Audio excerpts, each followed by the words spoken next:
Los catequistas tienen una misión insustituible en la transmisión y profundización de la fe. El ministerio laical del catequista es una vocación, es una misión. Ser catequista significa que uno es catequista, no que trabaja de catequista. Es todo un modo de ser. Y hacen falta buenos catequistas que sean a la vez acompañantes y pedagogos.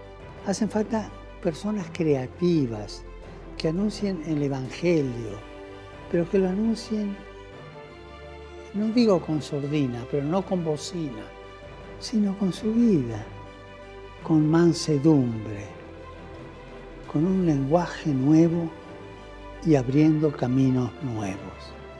Y en tantas diócesis, en tantos continentes, la evangelización fundamentalmente está en manos de un catequista. Demos las gracias a los catequistas, a las catequistas, por el entusiasmo interior con que viven esta misión al servicio de la Iglesia.